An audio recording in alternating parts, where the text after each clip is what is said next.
चलिए वेलकम जी। अरे तुम कैसे बैठे हो यार? है आगे बैठ दो, आराम से बैठो यार। हैं ऐसे लग रहा है बिल्कुल ही स्पेस नहीं है, क्रैंकी होके बैठे हुए आप लोग यार। पता नहीं, मैं भी शायद मेरी आई साइड बढ़ गई है, शायद ये पॉसिबिलिटी है। चलो क्विकली आके जस्ट गिव दी एक बार। आपने क्या बेटा, नाम क्या आपका? दिव्या शिवानी। विच कॉलेज बेटा? ओके ठीक है। अब बीकॉम प्रोग्राम में ऑनर्स है? प्रोग्राम बेटा आज प्रोग्राम चैप्टर नहीं है।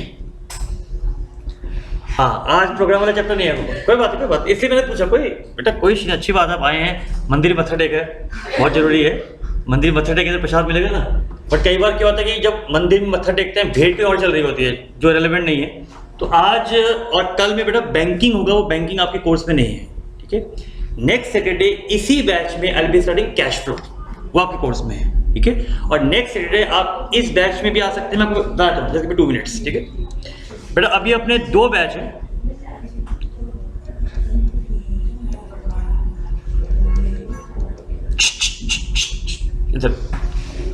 बैच 1 बेटा 1:30 to 3 है। This is Saturday Sunday. ठीक है, in this batch I have covered internal reconstruction, जो एग्जाम में 100% क्वेश्चन आता है, क्वेश्चन नंबर 3 आता है। ठीक है, चाहे वो एसओएल हो, प्रोग्राम हो, ऑनर्स हो, सबके लिए कॉमन है। ठीक है, ये कल खत्म हो जाएगा। नेक्स्ट वीक इस बैच में आई will be starting with fine accounts, which is again a 100% question for both program and honors. Question number 2 में आएगा। ठीक है, what I generally do, I take different chapters in different batches so that any students want to do it early, कोई class miss भी हो जाए they can cover up। ठीक है, plus this time we are recording everything, you've seen just I just recorded, तो live class record कर रहे हैं। तो कोई भी अगर बीच में आपका कोई टॉपिक मिस हो जाता है, you can come here, take the backup so that at least आपका चैप्टर मिस ना हो। ठीक है, जैसे यामिनी ने क्लास मिस की थी, at least she can come there and do the backup, ये benefit है। ठीक है, क्वेश्चन बेटा batch 2 is the present batch which generally start 4:30 4:40, it goes till 6:15। ठीक है, सैटरडे संडे का बैच अगेन। ठीक है, इसमें भी started with a topic of valuation of shares and goodwill. ठीक है बेटा, ये क्वेश्चन नंबर 2 में आता है। देन लास्ट संडे हमने एक टॉपिक इसमें फिनिश किया है जो जनरली बेटा भी आपके कॉलेज में चल रहा होगा, redemption of preference shares, which is question number 1। ठीक है, today I am starting here the chapter of banking companies which comes in question number 5th। ठीक है, क्या बेनिफिट हुआ? एटलीस्ट जिस स्टूडेंट ने स्टार्टिंग से करा हुआ, क्वेश्चन नंबर 2 भी हो गया उसका, क्वेश्चन नंबर 1 हो गया और क्वेश्चन नंबर 5 कल तक हो जाएगा। ठीक है, at least they get a confidence, हाँ यार मेरा एटलीस्ट 3 क्वेश्चन हो गया आउट ऑफ 5। जो होल्डिंग वाला क्वेश्चन है, क्वेश्चन नंबर 4 होता है, जो बेटा आपके कोर्स में नहीं है।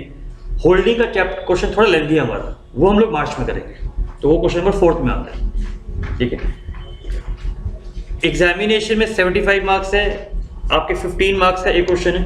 ठीक है, और मेनली गाइडलाइंस आपकी आ गई डिपार्टमेंट ऑफ कॉमर्स की, वो मैंने क्लास कल आपसे शेयर करूंगा, तो उसके अकॉर्डिंगली बेसिकली हमें करना है इसमें। ठीक है, इसके अंदर नेक्स्ट वीक इस वाले बैच में आई will be starting with cash flow. ठीक है, जो अगेन क्वेश्चन नंबर 5th में आता है। तो इन अ वे आज कल और नेक्स्ट वीक से तो क्वेश्चन नंबर 5th हमारा फुल हो जाएगा। मतलब हमने दोनों ऑप्शंस कर लिए हैं, बैंकिंग भी हो जाएगा अपना और कैश फ्लो भी अपना ओवर हो जाएगा। वो बेटा प्रोग्राम में भी है कैश फ्लो वाला। ठीक है, तो आज के लिए सॉरी, ये विषय को पता नहीं था। ठीक है, तो आप नेक्स्ट वीक बेटा कोई भी बैच में आ सकते हैं जो आपको कंफर्टेबल हो। ठीक है, कोई भी दिक्कत हो बेटा मुझे ना व्हाट्सएप डाल देगा, I am giving my number, मेरा नंबर है आपके पास, ये लीजिए। Just give me WhatsApp, call अगर पिक नहीं होता ना, just give me the WhatsApp. चलिए पहले बताइए कोई डाउट्स है प्रेफरेंस शेयर में? हाँ बेटा, अच्छा नेक्स्ट वीक।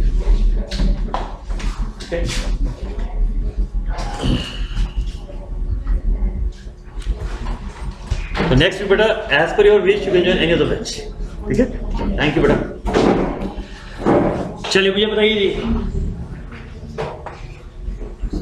कोई डाउट है प्रेफरेंस शेयर्स में? इन भक्तों ने तो बीच में भेटे छोड़ दिए, इनको तो पता नहीं होगा। हाँ जी क्वेश्चन ट्राई हो गए? करे नहीं है सर, आपने सारे क्लास में करवा दिए थे, घर जाके टाइम नहीं मिला रिवाइज करने का। भैया कर लो।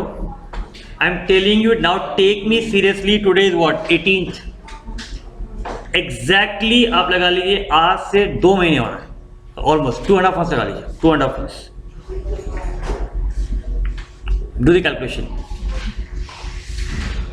2.5 months ही बैठेंगे, ठीक है। सो अगर आप बैक टू बैक करेंगे तब आपके लिए इजी रहेगा। और मेरी फिर एडवाइस है, प्लीज जैसे आपने प्रेफरेंस कर लिया है, ठीक है, डोंट वेट कि ये दोबारा होगा।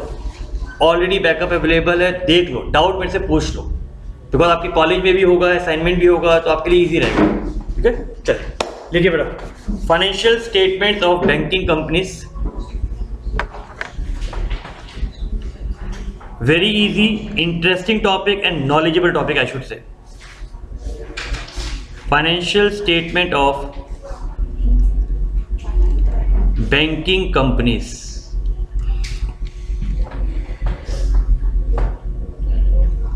इसमें टॉपिक क्या क्या हो सकता है? बैलेंस शीट हो सकता है फाइनेंशियल स्टेटमेंट्स में। एग्जाम में ये क्वेश्चन नंबर 5th में आएगा सेमेस्टर में। ये सिर्फ बीकॉम ऑनर्स वालों के लिए है, ठीक है, चाहे एसओएल है चाहे रेगुलर है, दोनों के लिए, ठीक है। बैलेंस शीट है, P&L है, कुछ इसमें वर्ड्स आएंगे प्रोविजंस के, ठीक है।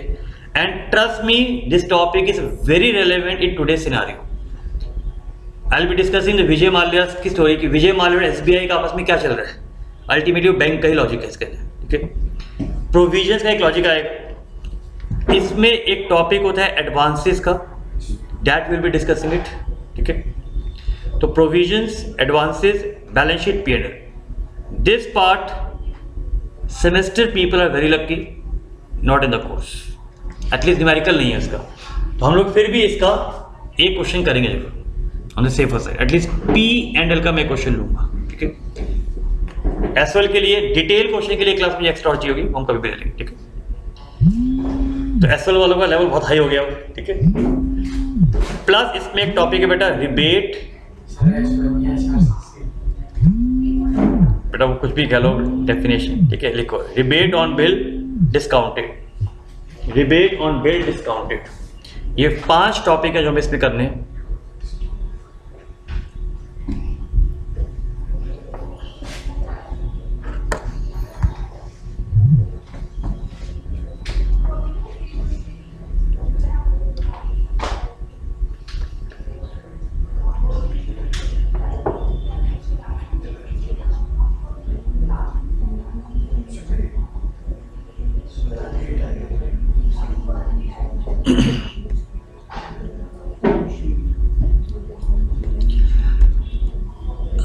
क्लियर? चलिए अब सामने देखिएगा। If I just take one example,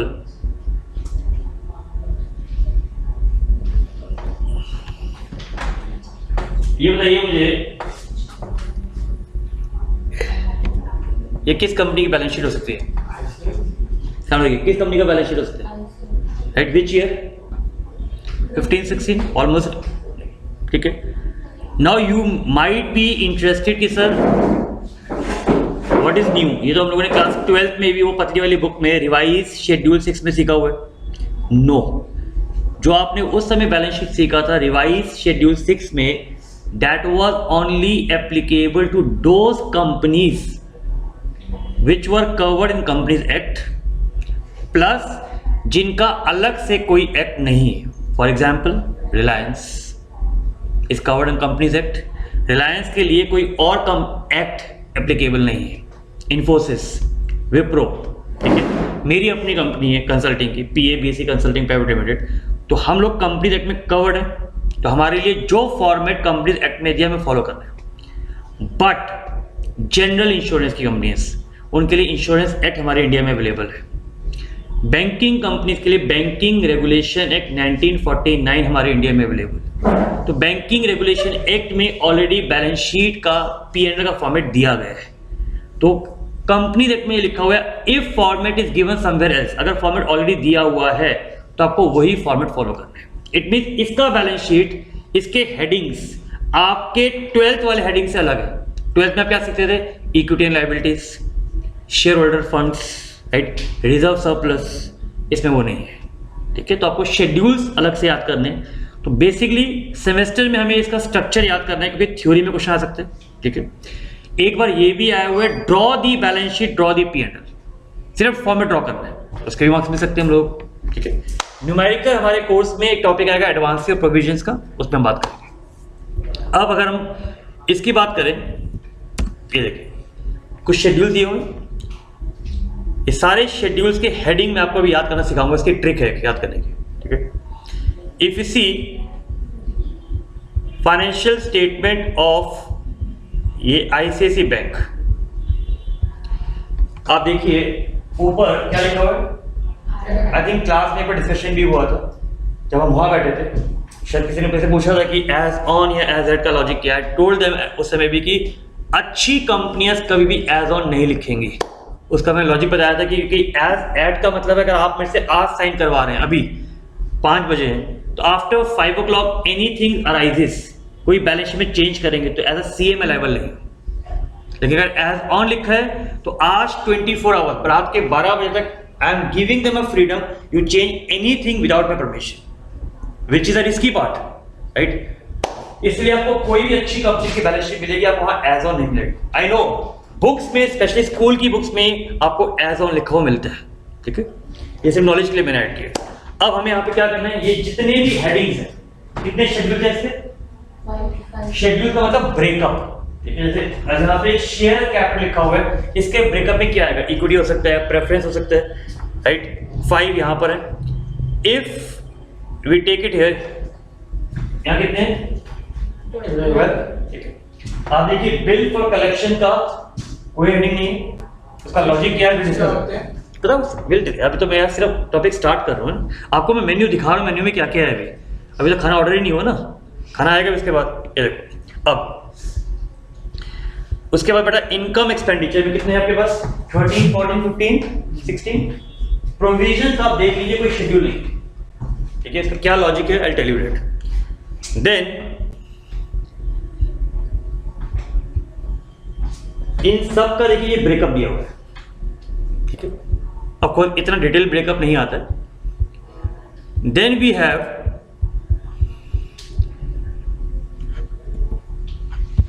ये देखिए शेड्यूल नंबर, सबसे मेन होता है किसी भी सीए से। आपके फादर सीए बेटा, किसकी, आपके father CA, ask him, he will tell you.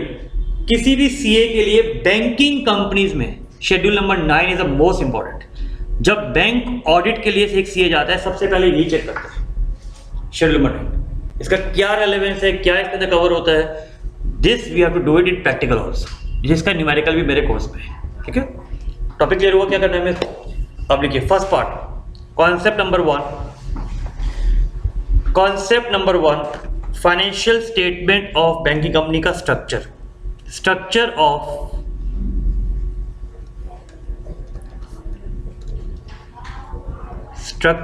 Of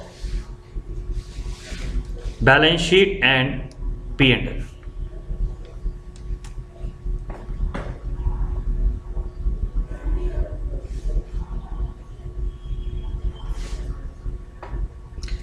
very easy, don't write. पूरे 16 शेड्यूल्स में याद करना सिखा रहा हूं पहले, ठीक है। उसकी ट्रिक है, फर्स्ट टेल मी, जैसे अभी ऑस्ट्रेलिया टीम इंडिया आ रही है, ठीक है। आप मुझे बताइए, जब कोई भी स्पोर्ट्स में, क्रिकेट है, हॉकी है, फुटबॉल है, जनरली जब आउटसाइड इंडिया या फॉरेन टूर होता है तो नॉर्मली प्लेयर कितने होते हैं, 16 ही होते हैं। 12 तो जो गेम खेलेंगे, और कुछ आपके रिजर्व प्लेयर होते हैं क्योंकि लॉन्ग टूर होता है, कोई इमरजेंसी में।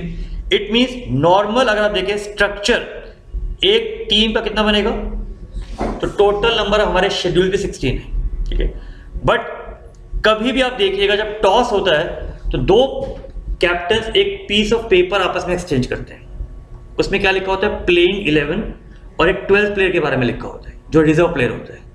एग्जैक्टली यहां पर भी वही है। खेलने वाले कितने हैं, और ये कितने हो गए, इसका मतलब 12 शेड्यूल किसके हो गए अपने बैलेंस शीट के, 4 किसके हो गए, P&L। तो टोटल फाइनेंशियल स्टेटमेंट में 60 शेड्यूल होते हैं, 12 यहां पर और 4 P&L में। अब जरा आगे आते हैं, आप बताइए मेनली क्रिकेट टीम में, फुटबॉल में या हॉकी में खेलते कितने प्लेयर हैं? 11। 12th प्लेयर तो कभी नहीं खेलता ना। डैट 12th प्लेयर सिर्फ इमरजेंसी में आता है। इमरजेंसी में अकाउंट्स में एक ही चीज आ सकती है जिसको आप कहते हैं कॉन्टेंजेंट लायबिलिटी। इसमें 12th नंबर शेड्यूल किसका हो गया? कंटेंजेंट लायबिलिटी का। इतना इजी, ठीक है। चलो अब आगे आते हैं। अब 11th पे आए। 11th का बेटा ब्रेकअप है अपने पास। 11th में बैलेंस शीट में दो चीजें होती हैं, liability and assets and assets. 5 schedule liability के, 6 किसके हैं? एसेट्स के, ठीक है। तो आपको ऐसे याद आएगा, ये असेंडिंग ऑर्डर में। अब मुझे बताइए 1942 लव स्टोरी एक मूवी आई थी, शोले आई थी, उनके म्यूजिक डायरेक्टर कौन थे? बड़ा पुराना मैंने पूछ लिया, सॉरी। आशा भोसले जी के हस्बैंड का नाम बता दीजिए मुझे। कौन है? वेरी गुड, शाबाश, very good, good. R D. Burman, नाम सुना हुआ है? Very good, thank you. ये तो चलो नाम सुना ही हुआ। क्यों मैंने एग्जांपल लिया? आर.डी. बर्मन जी के ऑफिस में मान लीजिए इन्होंने फोन किया तो क्या बोलेंगे? कॉलिंग आर.डी. बर्मन ऑफिस, यही बोलोगे ना? तो मेरा टॉपिक क्या बनेगा जी? कॉलिंग आर.डी. बर्मन ऑफिस। कितने शेड्यूल्स हो गए? Number 1, number 2, number 3, number 4, number 5। Easy है ना बड़ा? किसने क्या रट्टे मारने हैं तो याद हो गया। आप ये बताओ लायबिलिटी साइड में सी क्या होगा? सिंपल है यार, याद हो गया ना अपने को, लिखना नहीं है भी। अब ये हो गया कैपिटल, शाबाश, वेरी गुड। कितने इंटेलिजेंट बच्चे हैं? नहीं, आप ये बैंकिंग कंपनी कर रहे हो, दिमाग में लेके आओ state bank of India. State bank of India की लायबिलिटी क्या होती है? हम सब यहाँ कस्टमर बैठे हैं, आप बताइए कस्टमर, हम जैसे कस्टमर बैंक में 4 तरीके के अकाउंट खोलते हैं। एफडी बेटा, very good, fix deposit, RD बेटा, सेविंग इन करंट। तो हमारा पैसा जो बैंक के पास रखा हुआ है वो अल्टीमेटली बैंक के लिए तो लायबिलिटी है, ठीक है। तो डी से क्या आ जाएगा बताइए? डिपॉजिट्स, ठीक है। तो डी से बेटा अपने पास आ गया डिपॉजिट्स। इतना क्लियर? अब बैंक को भी तो पैसे बोरो करने पड़ते हैं, आरबीआई से बोरो करता है या किसी और से बोरो करेगा, तो बी क्या हो गया बेटा अपने लिए? बोरोइंग्स।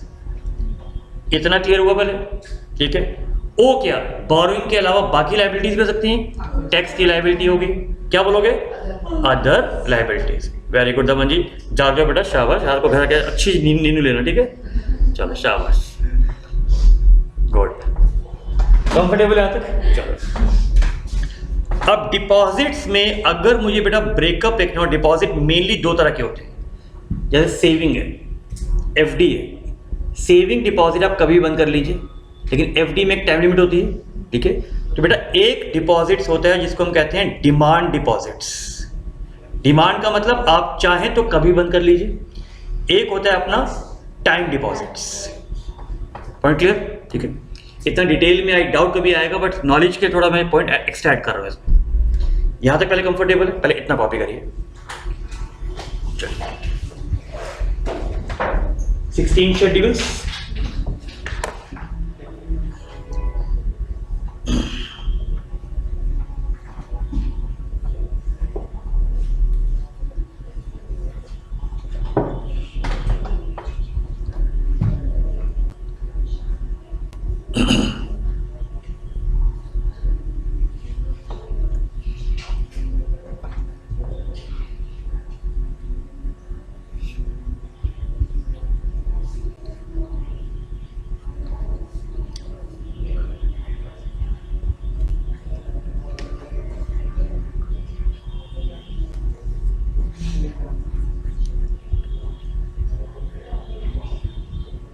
तो ये आपके तो जैसे सीए में भी काम आएगा प्रफुल्ल, आप सीए कर रहे हो तो आईपीसी ग्रुप 2 में आइए।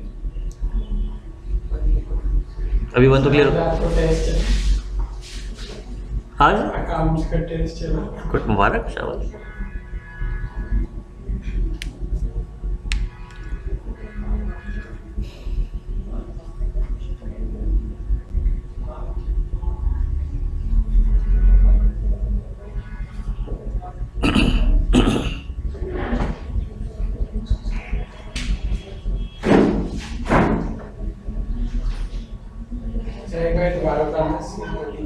क्या? Calling RD. Burman office.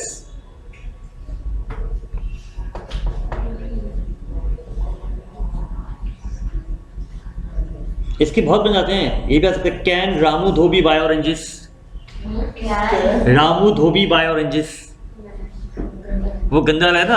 RD. Burman अच्छा है, देखो तो बहुत बन जाते हो। तो यार आप लोग इनोवेटिव माइंड हो, अब और भी अच्छे बना सकते हो। आर.डी. बर्मन ऑफिस।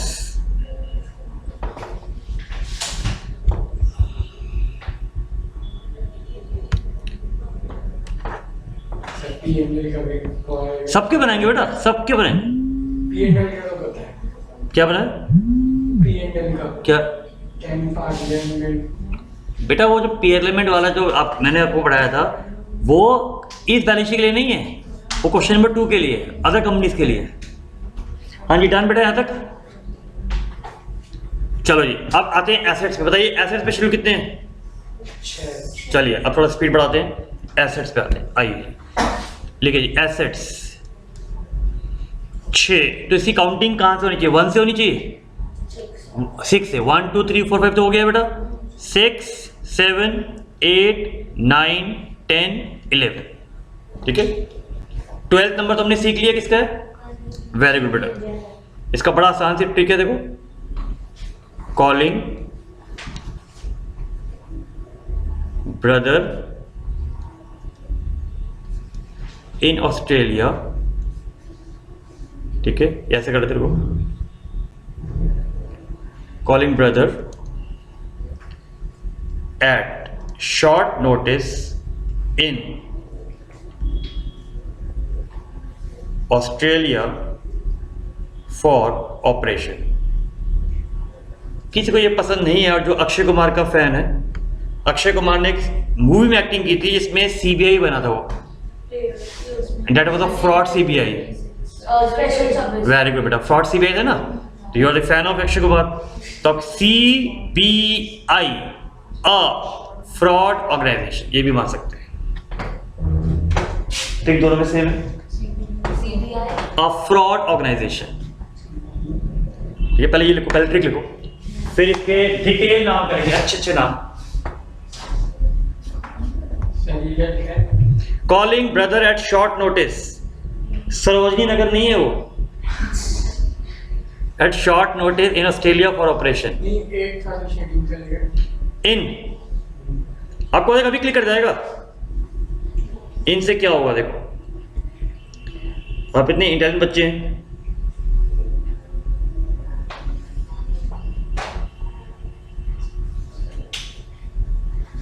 चलो अब मुझे जल्दी से बताइए, सी से क्या हो सकता है? Cash, cash in hand. कुछ चीजें ऐड करूंगा अभी। बी से बैलेंस विद बैंक। आई से क्या होगा बताओ? एसेट साइड पे क्या हो सकता है इसे? ब्रिलियंट। देखो किसने कहा यार मुश्किल याद करना? देखो नहीं, बैंक हम बैंक को पैसे देते हैं डिपॉजिट, तो लायबिलिटी हो गया। बैंक हमें क्या देता है? लोन को हम बोलते हैं एडवांसेस।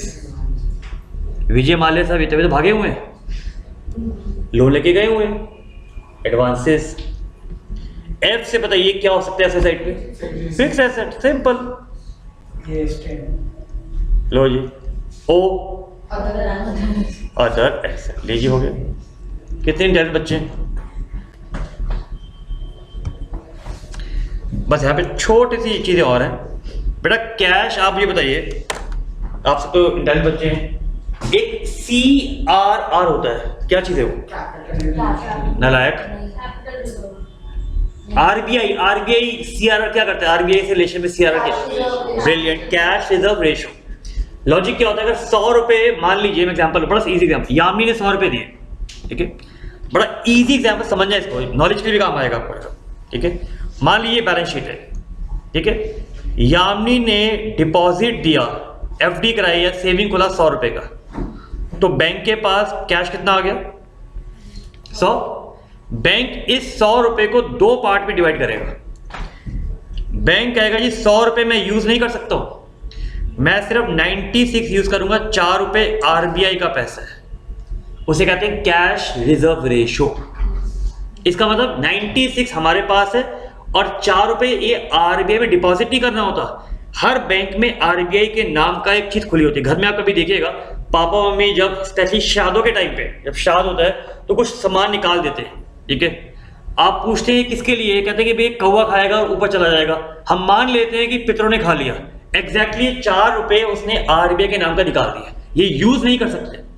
अब अगर हम इस बैलेंस शीट को आगे चलाएं, क्योंकि आपको थोड़ा बैलेंस शीट का लॉजिक समझ में आना चाहिए। डिपॉजिट कितने का है, यह आपने कहा 100 रुपए का। अब मान लीजिए कैश इन हैंड कितने है जी, 96। मान लीजिए उसमें से 90 रुपीज का इन्होंने दमन को लोन दे दिया, कितने बचेंगे, 6 बचेंगे। आरबीआई का कितना पैसा पड़ा है, 10, और जो लोन दिया है उसे क्या बोलते हैं।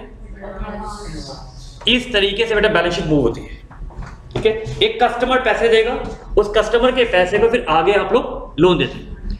यक्षिता उदाहरण पढ़ रहा हूं, पहले 100 रुपए इन्होंने डिपॉजिट किया, उसमें से बेटा क्योंकि सीआरआर इस वक्त 4% है तो 4 रुपए लग जाते हैं। अब 96 को ही बैंक आगे लोन दे सकते हैं। 96 में से इन्होंने 90 रुपीज दमन को लोन दे दिया, तो बैंक की तरफ से वो जो दमन को लोन दिया वो एसेट है, वो एडवांस में आ गया, राइट। कितने पैसे बच गए, 6 रुपए बच गए इसमें से, और 4 किसका बचा हुआ है, आरबीआई। तो कैश इन हैंड 6 रुपए, विद आरबीआई कितना आ गया, 4 रुपए।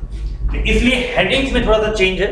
देखिए यहां पर जरा 6th और 7th हेडिंग में कुछ चीजें और ऐड करिएगा, ये देखिए सामने। इसलिए मैं साथ में बैलेंस शीट भी ओपन कर रहा हूं, आपको समझ में आएगा। देखिए cash and balance with RBI लिखो। तो 6th वाला जो हेडिंग हो जाएगा बेटा, cash and balance with RBI. तो एटलीस्ट कोई आपसे पूछा, आप बता सकते हैं बैलेंस विद आरबीआई में सीआरआर का पोर्शन आता है।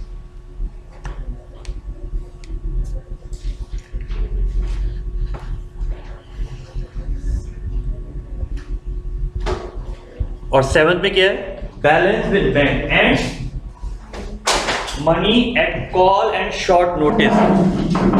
बैंक कुछ कमर्शियल पेपर इशू करता है, कुछ ट्रेजरी बिल्स इशू करता है जो शॉर्ट टर्म पीरियड के होते हैं। स्पेशली फॉरेन में काम आता है, फॉरेन ट्रांजैक्शन में काम आता है। अगर आप कहीं बाहर जा रहे हैं और डॉलर्स की लिमिट है तो ट्रैवलर चेक इशू हो जाता है आपको एक, ठीक है। ट्रैवलर चेक कभी भी आप इन कैश करा सकते हो, तो उसे कहते हैं money at call and short notice. यहां तक पहले क्लियर है? तो बताइए कितने शेयर लोगे अपने, जल्दी बोलो यार। 12 हो गए, चेक कर लो एक बार जल्दी से। ये देखिए फर्स्ट क्या था बताओ, ये देख लीजिए, हो गया कैपिटल।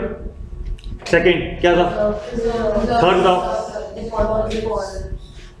हो गया डिमांडेड टर्म, ठीक है। नेक्स्ट बताओ, लो जी बोरिंग हो गया। नेक्स्ट बताओ, लीजिए, ठीक है, वो ऐड कर लीजिए, other liabilities and provisions, no issue. इतना क्लियर है? 5 हो गए अपने liabilities clear.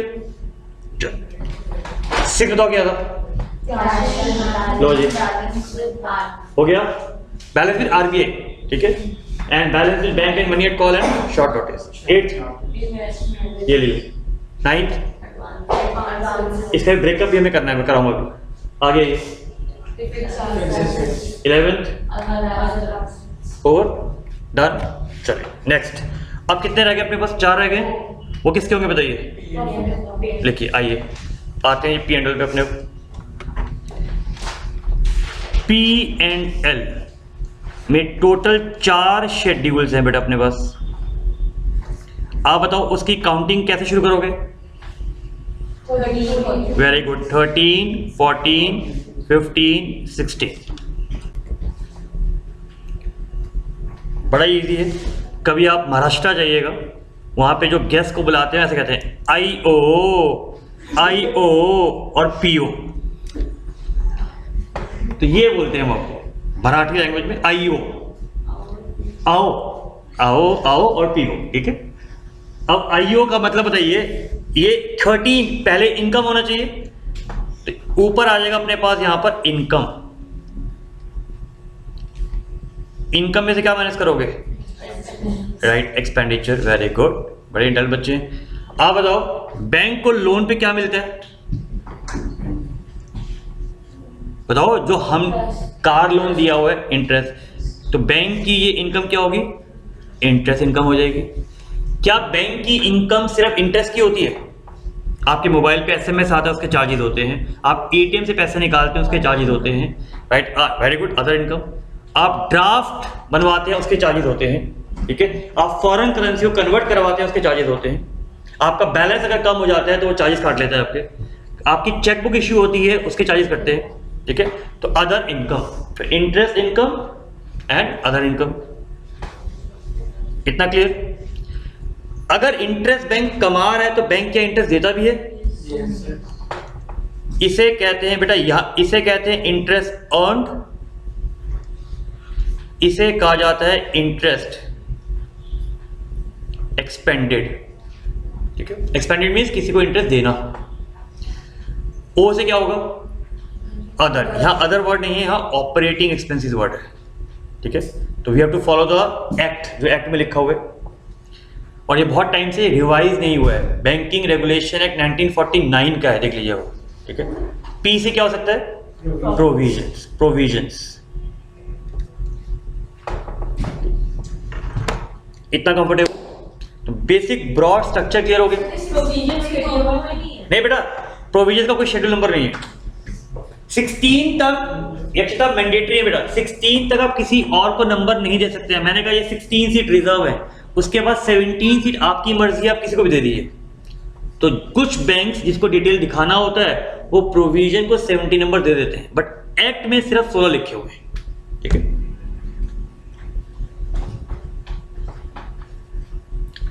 Broad structure clear हो गया? चलो नेक्स्ट देखिए, concept number 2, advances classification. Concept number 2 बड़ा इंटरेस्टिंग है और मेरी एडवाइस है, क्योंकि चॉइस में कैश फ्लो से आएगा। तो अगर आपको चॉइस मिलती है तो बैंकिंग करना अटेम्प्ट, बिकॉज कैश फ्लो कई बार लेंथी हो जाता है, ठीक है? इसलिए बेनिफिट है इन छोटे क्वेश्चन करने का। क्वेश्चन नंबर 2 में goodwill share was very easy, ये बेनिफिट है, ठीक है? चलिए आइए, कॉन्सेप्ट नंबर 2, एसेट की क्लासिफिकेशन, सॉरी एडवांसेस कह लीजिए इसको, हाँ, इसको एसेट भी कहा जाता है। क्लासिफिकेशन आपके कोर्स में जो वर्ड यूज करा हुआ है वो एडवांस एसेट यूज करा हुआ है, इसका मतलब वही है, एडवांसेस की क्लासिफिकेशन।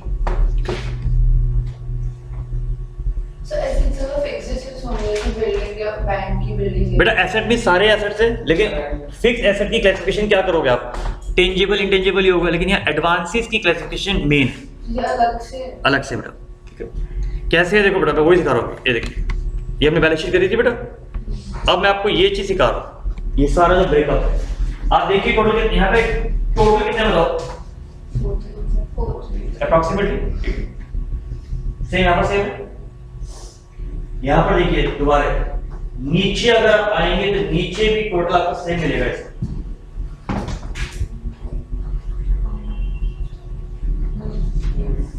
ये देखिए फर्क क्या है? It just a way of explaining. मैंने कहा कि ज्ञान गुरुकुल में 4 लाख का रेवेन्यू है, ठीक है? अब 4 लाख का रेवेन्यू जसप्रीत, सुनील, पंकज के मिला के हो सकते हैं, एक तरीका, ठीक है? एक तरीका ये हो सकता है कि सीए, बीकॉम और सीपीटी का रेवेन्यू, ये पॉसिबिलिटी है। एक हो सकता है मेल और फीमेल का revenue, it means 1-4 lakh can be split up in different ways. ऐसी एडवांसेस को अलग अलग तरीके से आपको दिखाना होता है, ठीक है? वो वे आपको सिखा रहा हूं मैं, ठीक है? चलिए लिखिए, पहला फर्स्ट इज व्हाट। अब समझना इसको, एडवांसेस में आप क्या देते हैं? एडवांस क्या होता है पहले बताइए, क्या चीज है एडवांस का मतलब क्या है? जो बैंक दे रहा है। अब बैंक क्या क्या चीजें दे सकता है, ठीक है? बैंक सबसे पहले आपको लोन दे सकता है बेटा, इंटरेस्ट तो लोन पे कमाओगे ना, ठीक है? हम कैश की बात करें, टर्म लोन होगा, ठीक है? सेविंग्स पे लोन, राइट?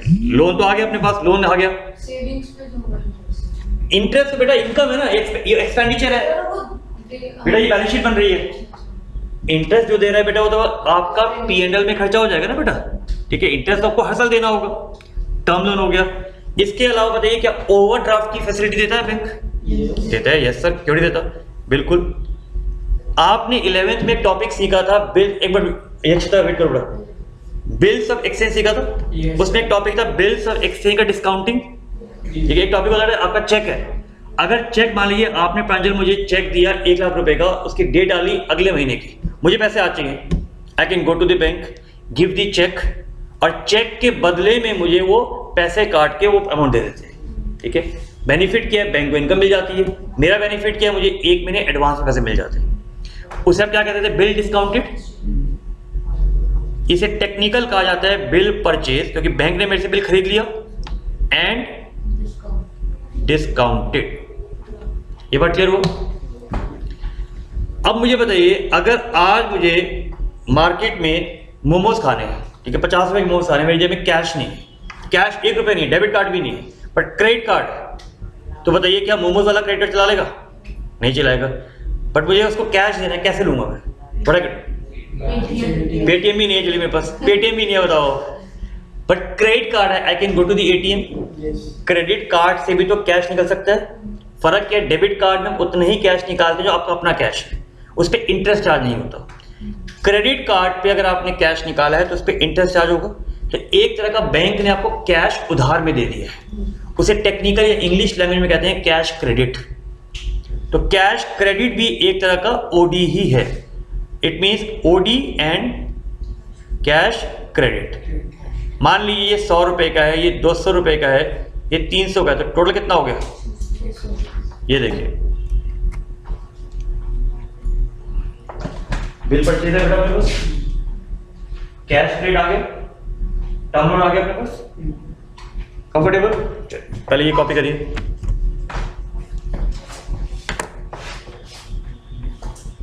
बड़ा ही इजी टॉपिक है, इंटरेस्टिंग भी, नई चीज सीखोगे आप इसमें।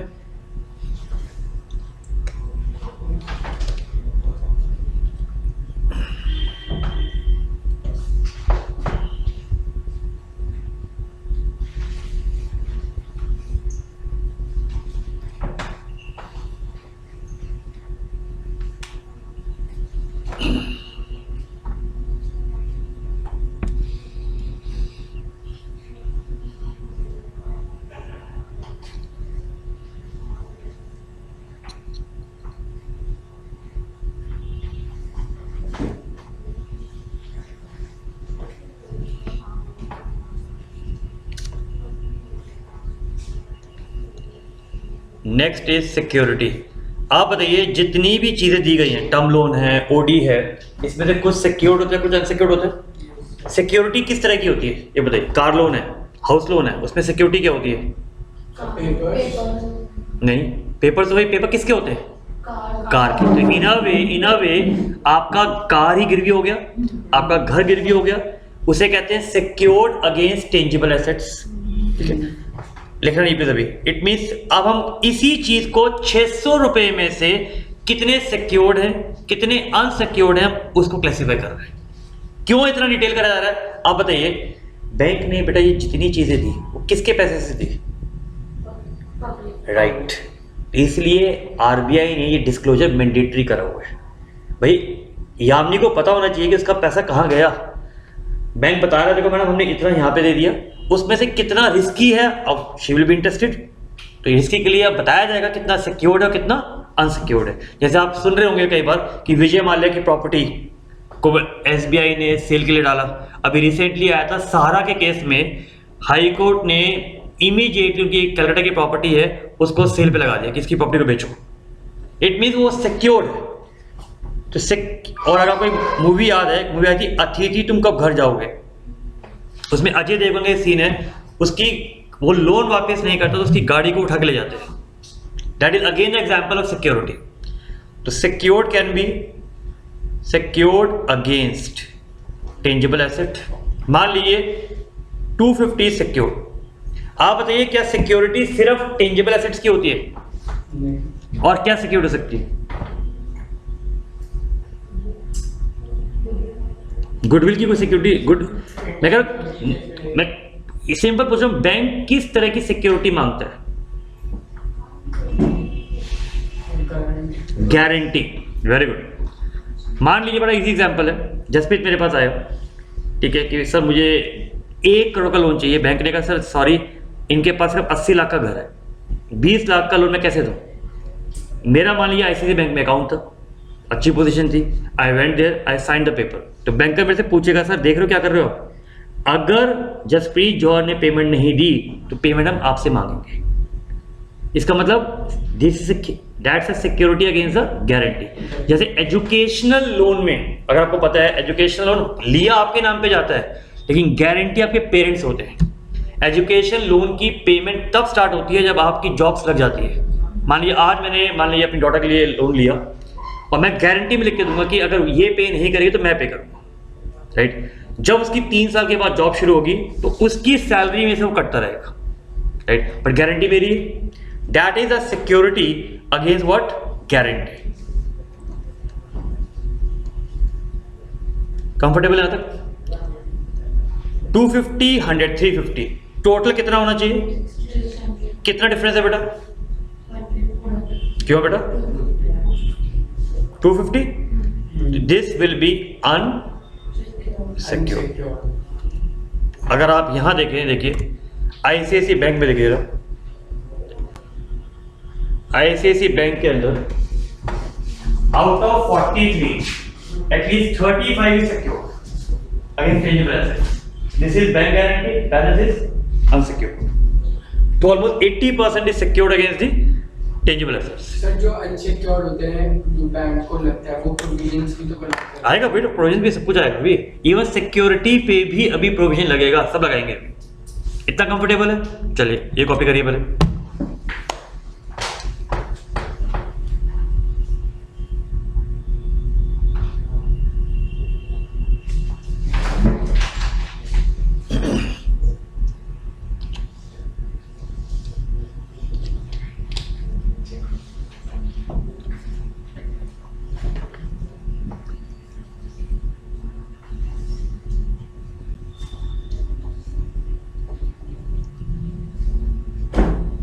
लास्ट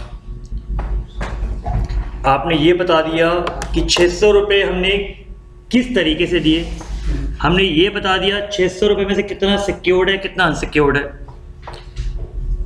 अब शायद एज अ कस्टमर मेरा इंटरेस्ट ये होगा, बता दिए 600 रुपये में से कितना आपने विजय माल्या को दिया, कितना आपने सरकार को दिया, गवर्नमेंट को दिया, कितना आपने एग्रीकल्चर सेक्टर को दिया, कितना आपने स्वच्छ भारत में दिया, कितना आपने स्मार्ट सिटी में दिया, ये नाम आप सुन रहे होंगे आजकल। इट मीन्स कितना अमाउंट आपने दिया। तो यहां पर 4 सेक्टर होते हैं। वन इज प्रायोरिटी सेक्टर, जो गवर्नमेंट की प्रायोरिटीज है, जैसे आप स्वच्छ भारत का नाम सुन रहे होंगे, ठीक है, एग्रीकल्चर है, डिफेंस है, ये मेजर सेक्टर होते हैं। एक होता है पब्लिक सेक्टर। पब्लिक सेक्टर का मतलब जो PSUs होते हैं, जैसे सरकारी कंपनियां, ठीक है, बैंक, किसी दूसरे बैंक को आपने लोन दे दिया, वो भी अलाउड है। और हम जैसे लोग इसमें आते हैं, अदर्स। इसका अगर 600 करोड़ में से इन्होंने 400 यहां दिया, 100 यहां दिया, 80 यहां दिया, हम 20 तक कवर हो गए। ये क्वेश्चन कैसे आएगा? Right a short note on advances, give a advance classification. और इसका एक बार न्यूमेरिकल भी आया हुआ है। इसमें मेनली जो क्वेश्चंस आए हुए हैं वो CA से उठ के आए। ये चैप्टर पहले कोर्स में नहीं था, ये 4 साल पहले ऐड हुआ है, इसलिए मैक्सिमम जितने भी क्वेश्चन हैं वो कंपनी सेक्रेटरी या CA से ही लिए गए हैं। ठीक है, बट आपके लिए अच्छा है कि इसमें से जो टफ वाले क्वेश्चन थे वो हटा दिए गए हैं सेमेस्टर में। ये देखिए, अगर आप यहां चेक करें, प्रायोरिटी सेक्टर, 94, ठीक है, और हम जैसे लोग देखिए सबसे ज्यादा लोन ICICI ने हम जैसे लोगों को दिया, ठीक है, मोर देन 50% हम जैसे लोगों के पास। चलिए, कॉन्सेप्ट नंबर 2 क्लियर। कॉन्सेप्ट 3 अब जरा समझिएगा, ये प्रैक्टिकल स्टार्ट हो रहा है थोड़ा सा, ठीक है। Concept number 3, provisions.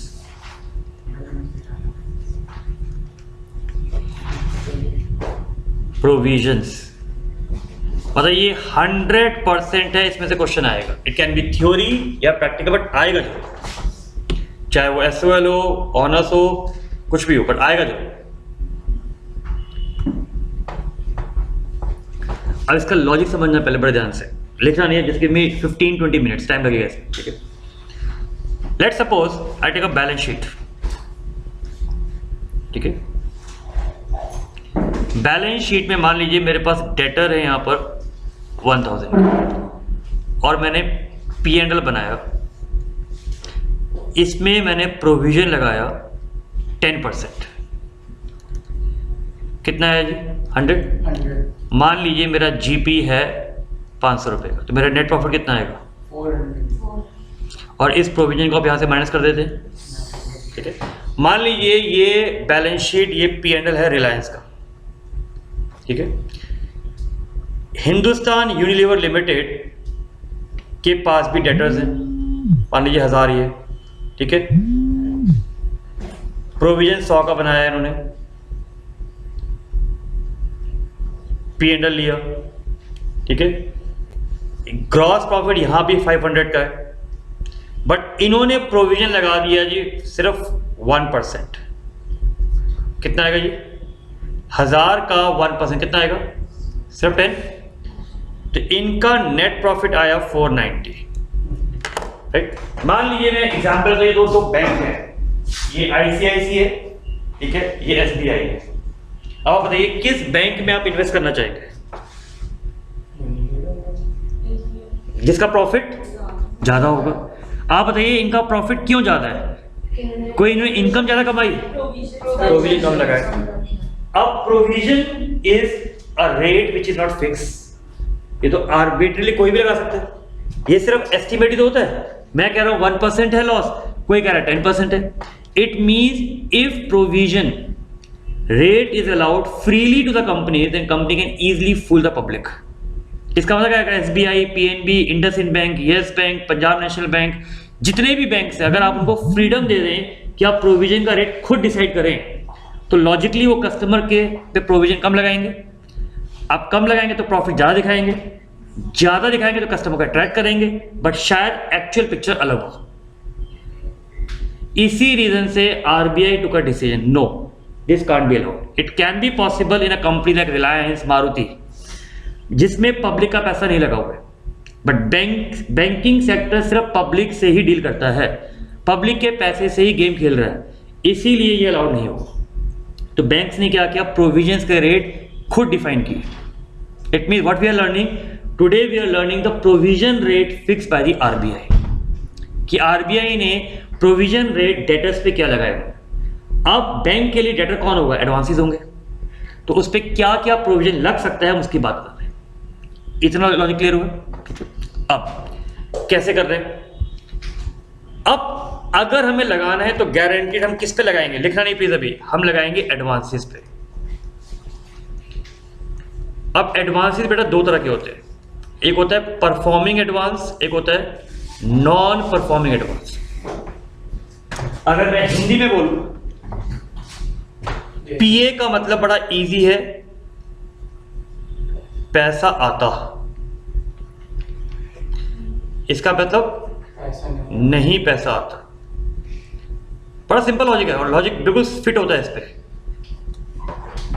आप बताइए, एक युवराज सिंह का डायलॉग भी है, जब तक बल्ला चलेगा तब तक ठीक है। ऐसे ही जब तक पैसा आ रहा है तब तक एडवांस अच्छा है, डेटा अच्छा है। जिस दिन कस्टमर ने पैसा देना बंद कर दिया, लॉजिकली कस्टमर खराब है। Vijay Mallya was very good as long as he was giving the money, the moment he stop the money he ran away and there was lot of issues by SBI and different banks, ठीक है। It means ultimately अब क्या PA होता है, क्या NP होता है, आप कैसे डिसाइड करते हैं, डिसाइड कैसे करते हैं आप मुझे बताइए। इतनी नॉलेज आपको होगी, चेक के ऊपर जहां डेट लिखी होती है उसके ऊपर एक लिखा होता है कुछ, valid up to 3 months। Very good. एक चेक 3 मंथ्स तक बेटा वैलिड होता है। अब 3 मंथ्स को अगर आप डेज में कन्वर्ट करें तो कितना मानेंगे आप, approximate 90 days, right. It means bank 90 days का क्राइटेरिया मान के चलता है। If I take example, Yamini ने, मान लीजिए मैं SBI हूं, यामिनी ने पंकज गोयल से 1 फरवरी को लोन लिया। ये सारी कैलकुलेशन 31 मार्च को एक CA करता है। 31 मार्च को मैंने यामिनी का लोन देखा, 1 मार्च से और 31 मार्च तक 90 डेज तो नहीं हुए ना अभी, तो मैं अभी तक इनको NPA नहीं बोलूंगा, क्या बोलूंगा, PA। मैं ट्रस्ट करूंगा कि हाँ अभी तक पैसा आ सकता है। बट मान लीजिए अगर यतीशा ने मान लीजिए मेरे से अगर पैसे लिए हैं 1 नवंबर को, तो नवंबर, दिसंबर, जनवरी, फरवरी, मार्च, 5 महीने हो गए, इन्होंने ना मेरा इंटरेस्ट दिया, ठीक है, जो EMI होती है, इंस्टॉलमेंट होती है, उसका प्रिंसिपल वापस नहीं किया, कुछ भी वापस नहीं किया। तो ऐसे केसेस के अंदर मैं इनको क्या करूंगा, मैं इनको बुलाऊंगा, एक टैटू वाला बैठा हुआ है मेरे पास, उस टैटू वाले के बोलूंगा इनके नाम पे लिख दो ये NP है, चाहे ये रोए कुछ भी करें।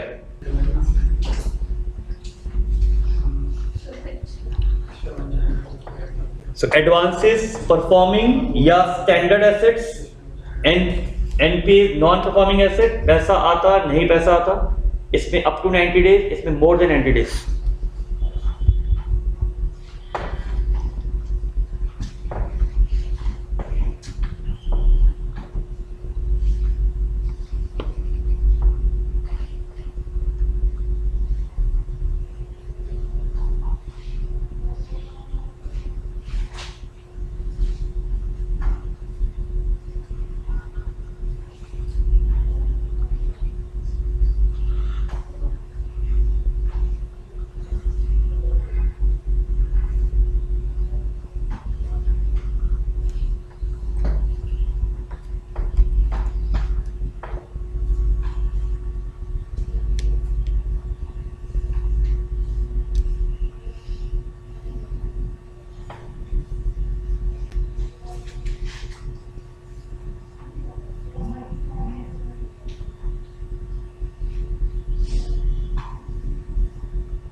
हो गया बेटा तक?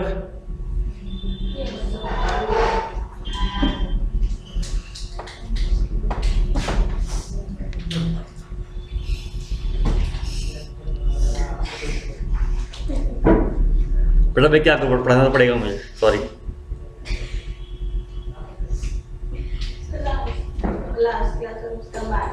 सब कुछ अवेलेबल बेटा, पेन ड्राइव नहीं मिलेगा बेटा, घर के लिए नहीं मिलेगा ये, इस बार घर के लिए नहीं मिलेगा इसमें।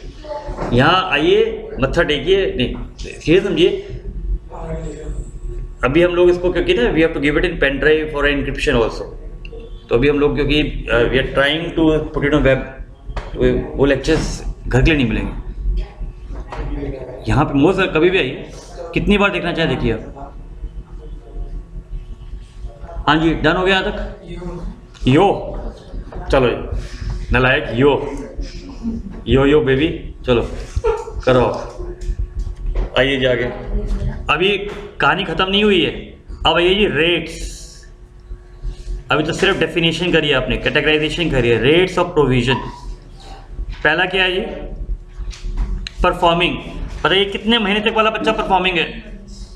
3 मंथ्स वाला बच्चा परफॉर्मिंग है, उस पर प्रोविजन हम फिर भी मानेंगे कि बच्चा कहीं भाग सकता है, 0.4% का फिर भी रिस्क हो सकता है, तो छोटा सा प्रोविजन दिया हुआ हमने। फिर क्या है बेटा, SSA। अब SSA में 2 तरह के नालायक हो सकते हैं। यामने का सर ये बड़ी गंदी बात है, मैंने आपको अपनी गाड़ी गिरवी रखी है, प्रांजल ने कोई गिरवी भी नहीं दिया, दोनों को आपने सब स्टैंडर्ड कैटेगरी डाल दिया, तो इसमें 2 पॉसिबिलिटी हो सकती है, एक सिक्योर्ड वाला और एक अनसिक्योर्ड। अगर सिक्योर्ड है, ठीक है, तो उसमें हमारा जो रेट लगेगा वो 15% का लगेगा। इट मीन्स 15% का प्रोविजन लगेगा। अनसिक्योर्ड में कितना लगेगा जी? 25%।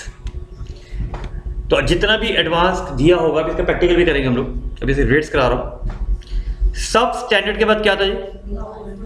D1 में भी 2 लोग होंगे जी, सिक्योर्ड एंड अनसिक्योर्ड। बड़ा आसान है इसको, देखो मैंने कैसे याद किया हुआ है। ये क्या लिखा हुआ है यहाँ पर? वो नीचे चेप दो। 25 15 का टोटल करो। 25 और 15 का टोटल 40। D2 का सिक्योर्ड इज व्हाट? 40%। मैंने क्या नहीं लिखा? अनसिक्योर्ड तो नहीं लिखा ना मैंने भी।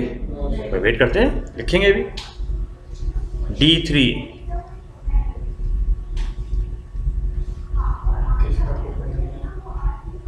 सबसे अच्छा बच्चा D3 वाला है, क्योंकि बच्चा आउट ऑफ कंट्रोल है, तो इसमें प्रोविजन का चक्कर ही नहीं है। 100% बर्बाद है बच्चा। विजय माल्या इस कैटेगरी में लाई करता है। डाउटफुल होते ही अगर वो अनसिक्योर्ड है तो आपको लगता है भैया पैसा मुझे नहीं मिलने वाला है, डूब गया पैसा आपका। तो डाउटफुल में अनसिक्योर्ड इज ऑलवेज 100%। तो सिंपलर लैंग्वेज देखा जाए आपको सिर्फ ये 2 रेट याद करने हैं, बाकी तो ऑप्शन याद रहेंगे।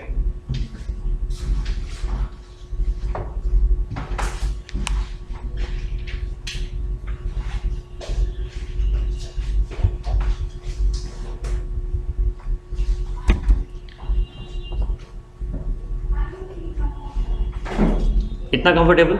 सिर्फ इसका एक प्रैक्टिकल ले रहे हैं, बाकी कल करेंगे। सिर्फ इसका एक प्रैक्टिकल करा, ठीक है? डन। लिखिए, from the following information categorize, from the following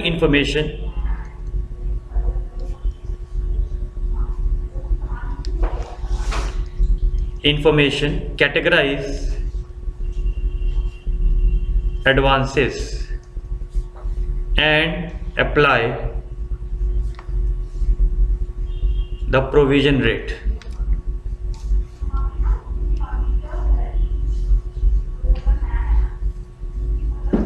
चलो अब जल्दी से पहले कस्टमर के नाम लिखते हैं। कस्टमर के नाम, serial number, name of customer, time period,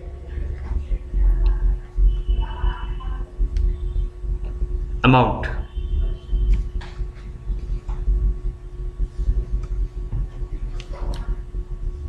मान लीजिए कस्टमर का नाम मुन्नी, माल्या, चुन्नी, कोई अच्छा नाम बताओ ना, और क्या रखें? डोरेमोन, शिनचैन भी रख ले। ओके लो जी, चलो। छोटा भीम है, वेरी गुड भीम है, very good Bheem is there, good. और क्या सकता है जी? Kalu, Chintu, Sunny, Tom, Jerry. अरे और तो इतने एग्जाम्पल लेने हैं पागल, अभी क्वेश्चन देखना कैसे आएंगे आप, इसलिए एक क्वेश्चन करा रहा हूँ जिसमें सारे पॉइंट्स कवर हो जाए। चलिए मान लीजिए मुन्नी बदनाम है 2 महीने के लिए, माल्या साहब 4 महीने के लिए गायब है, चुन्नी 51 मंथ्स के लिए, ठीक है ये, डोरेमोन 37 मंथ्स के लिए, शिनचैन 400 डेज के लिए ले लीजिए। तो मैं मंथ्स, डेज, क्वार्टर सब ले रहा हूँ, ठीक है? 2 क्वार्टर, 4 क्वार्टर, ऐसे लिख दिया मैंने। शिनचैन की स्पेलिंग में देखना, ठीक है? चिंटू कितना लें? 27 मंथ्स, 28 मंथ्स, 3000 डेज। कोई बात नहीं, ज़्यादा क्या हो गया, अपने घर से उड़ी गए। 6 quarter,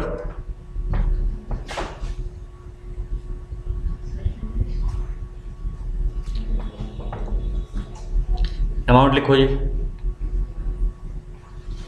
20,000, let's say 30, let's say 10, let's say 70, 60, 40, 30,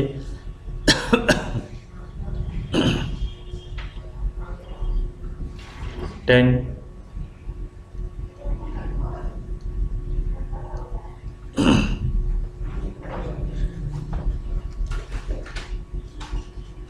10% secured, 30% unsecured,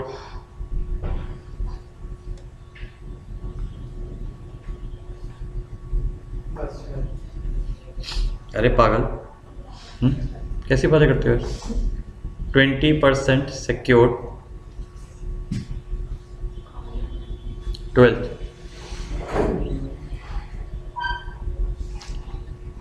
Mickey, 2 months,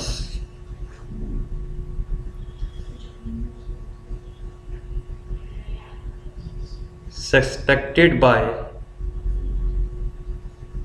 auditor, 10,000।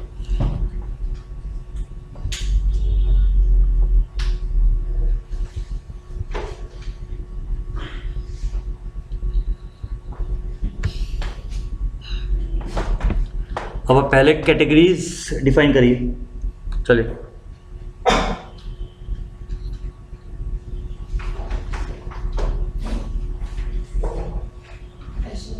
हाँ जी, मुन्नी का बताइए पहले। एस ओके जी। कितने महीने के लिए? 2 महीने के लिए। तो एस होगा या सिंपल स्टैंडर्ड होगा ना? 4 में बताओ। SSA right, 51 months. D3 बेटा 51 के बियॉन्ड है। D2 और एग्जाम में वो आपसे बॉर्डर लाइन पूछेगा, ध्यान रखना, ठीक है। 37 बताओ बेटा। D D2 sir. देखो ऐसे याद करो, 3 महीने, 15 महीने, 27, 51, ठीक है। 27 से 51 पे लाई कर रहा है ये। D3 sir. D2 400 डेज को 30 से डिवाइड करिए, मंथ्स में लीजिए। 400 डिवाइड बाई 30 कितने मंथ्स आएंगे?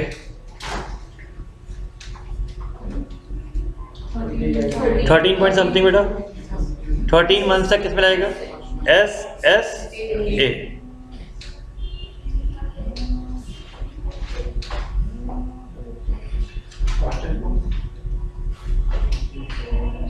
बताइए।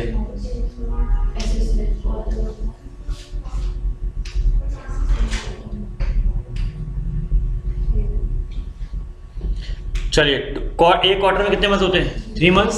2 क्वार्टर में 6 months. 6 months is SSA।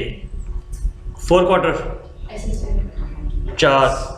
12 months, yes, SSA।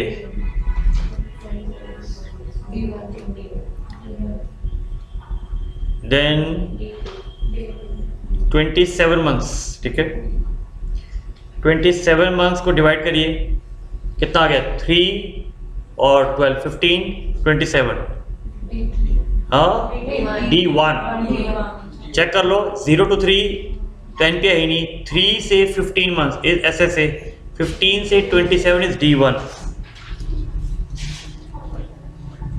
28 months D2 right. 3000 days divide by 30 कितने मंथ्स हो जाएंगे? 100 months. 6 quarters 80 months.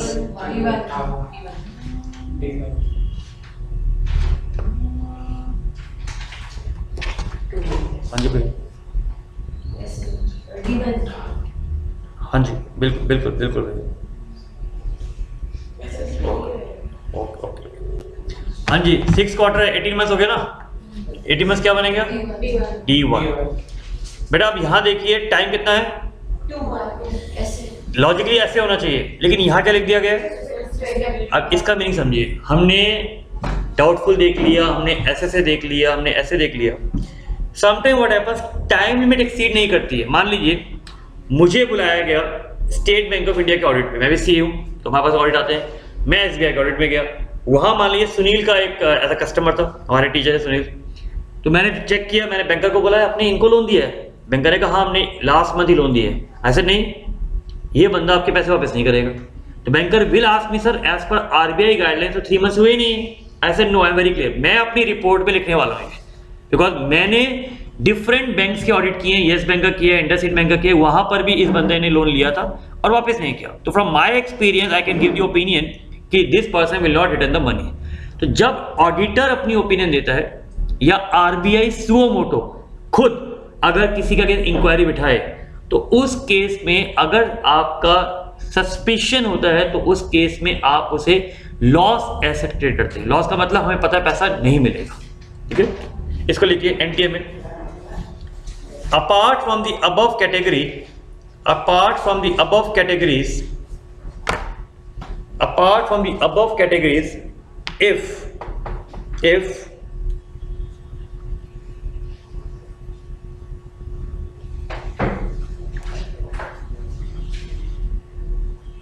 apart from the above categories, if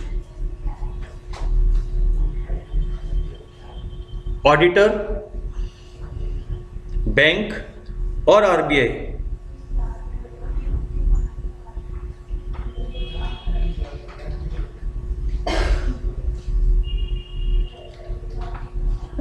declares in their report that particular advance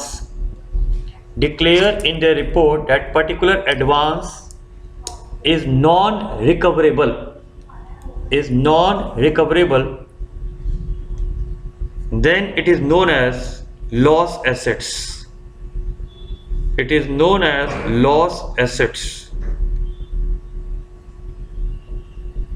100% provision is applied.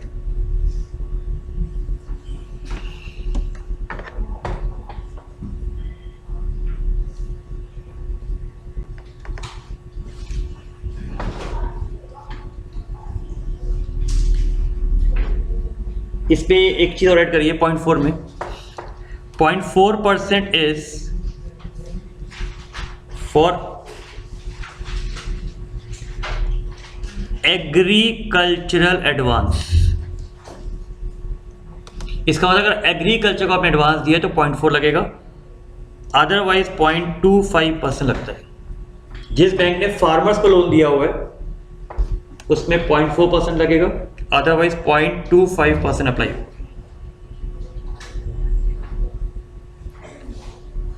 Just 5 minutes हो लेंगे, इतना comfortable, ठीक है। अब बेटा मुझे क्या निकालना है, प्रोविजंस के रेट निकालने हैं। मुझे बताइए इनमें प्रोविजंस के रेट क्या क्या लगेंगे, जरा जल्दी से बताइए जरा मुझे। एस ए में बताओ क्या रेट लगेगा प्रोविजन का, बताओ। साइलेंट है तो 0.25% हो गया बेटा। किसका, सिर्फ आपको इसको मल्टीप्लाई करना है, इतना कर लेंगे, ठीक है बेटा। 20,000 इंटू 0.25%, बेटा 0.4 तब लगेगा अगर एग्रीकल्चर लिखा होगा बेटा, ठीक है, तो 0.25%। एक चीज क्या करें बेटा, हाँ बेटा, जैसे हम लोग डेटा में निकालते थे यार, एग्जैक्टली वो, ठीक है। अब बेटा बताइए इसमें 30,000 है, 10% क्या है, चलिए अब मैं इसको यहाँ लिख रहा हूँ, जैसे मान लीजिए तो 30,000 था, उसमें सिक्योर्ड और अनसिक्योर्ड 10% सिक्योर्ड है और 27, तो ये वर्किंग नोट में आ जाएगा हमारे पास। बताइए सब स्टैंडर्ड में अपना सिक्योर्ड पे क्या रेट था, 15%, दूसरे में क्या था, 25%। कर लोगे मल्टीप्लाई करके ऐड करके आंसर लिखना। कैलकुलेशन में यू आर एक्सपर्ट। मेरा बेटा यतीश है, इसको बेटा मल्टीप्लाई कर, ये मल्टीप्लाई होगा, ये मल्टीप्लाई होगा, ये गेट दिया आंसर इसका टोटल। जनरली इतना बड़ा क्वेश्चन तो नहीं आएगा, but I try to cover all the possibilities, ठीक है। कल हम लोग बुक से करेंगे फिर क्वेश्चन, ठीक है। चलो बेटा नेक्स्ट बताओ, D2 बताओ जी। साइलेंट है, साइलेंट में सिक्योर्ड मान के चलिएगा,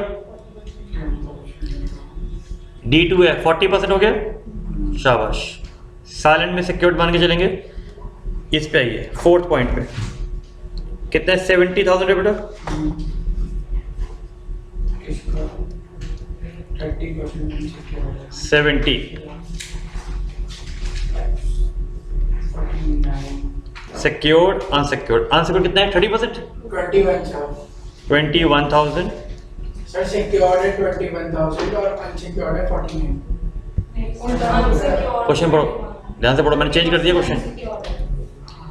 क्या कौन सी कैटेगरी थी बेटा ये, कैटेगरी कौन सी? D2 में सिक्योर्ड में कितना है, 40, अनसिक्योर्ड में कितना है, 100%।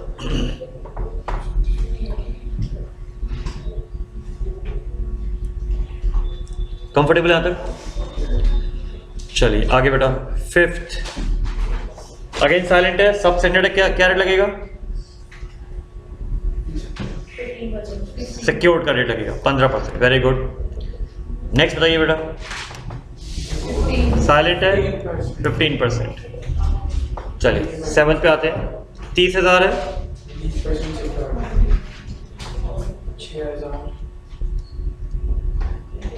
कितना सिक्योर्ड है बेटा, 6,000। और 24 कैटेगरी क्या थी, SSA, SSA 15% एंड 25%।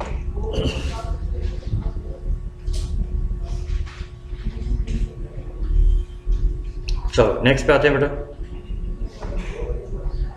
D1 बताओ बेटा, 25 सिक्योर्ड है, D2 अगेन 40% साइलेंट है, D3 चाहे सिक्योर्ड हो चाहे अनसिक्योर्ड 100%, D1 पे बेटा 25%। करिए रिलैक्स होकर कंप्लीट करिए इसको।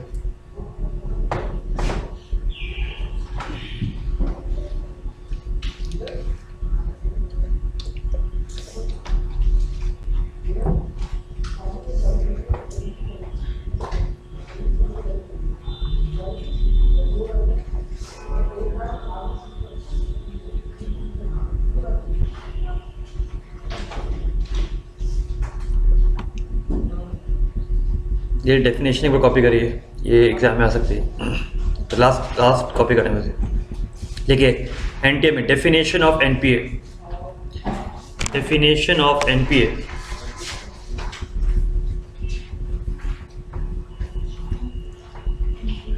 Definition of NPA,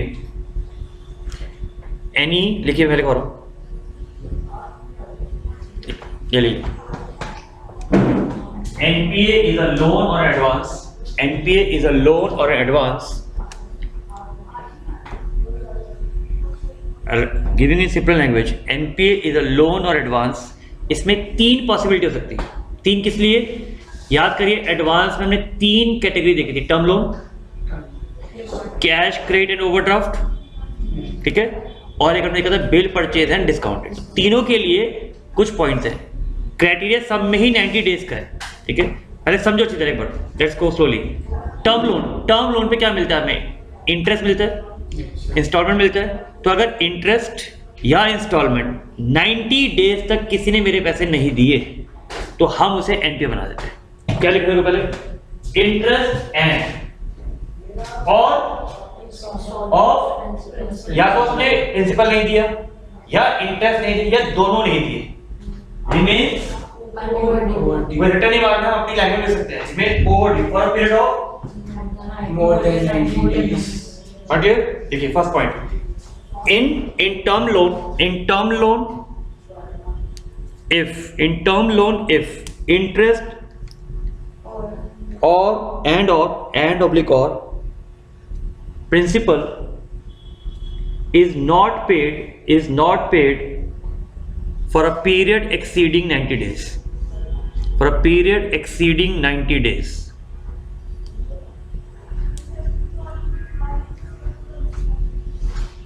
comfortable. Exam में आए, थ्योरी आए, करिए अटेम्प्ट, फुल मार्क्स मिलते हैं, ठीक है। और एक कोई भी छोटा सा एग्जांपल ले सकते हैं, जैसे मैंने अभी आपके सामने लिया, ठीक है। First part clear.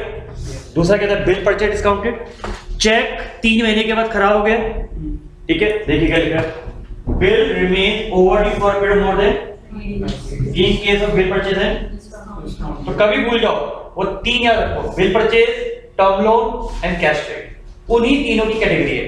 पीरियड सब में 90 डेज है, लेकिन सिर्फ लिखने का तरीका अलग है। देखिए, इन case of bill purchase and discounted, in case of bill purchase and discounted, if interest remains, if bill remains overdue for more than 90 days,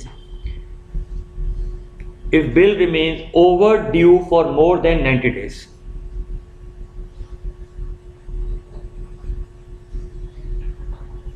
right. आखिरी क्या था, कैश क्रेडिट या ओवरड्राफ्ट था।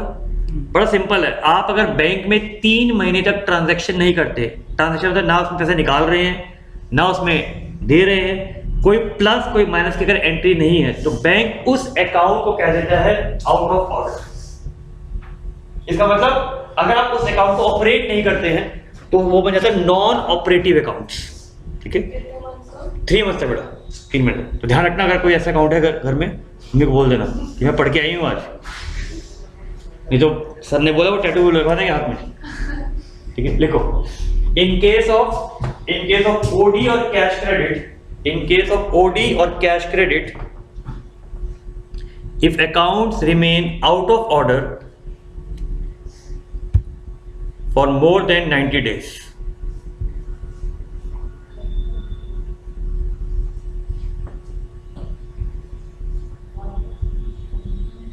फॉर मोर देन 90 days, ये कहाँ पे काम आएगा? अगर क्वेश्चन आ गया define NPA, explain NPA, definition लिखेंगे, पूरा चार्ट बनाएंगे हम, ठीक है, उसके रेट लिख के आएंगे, जिससे कि हमारे पास मसाला अच्छा मिल गया हम लोग लिखने के लिए। ठीक है, कल हम लोग इसका बुक में से क्वेश्चन करेंगे। ठीक है, थैंक यू।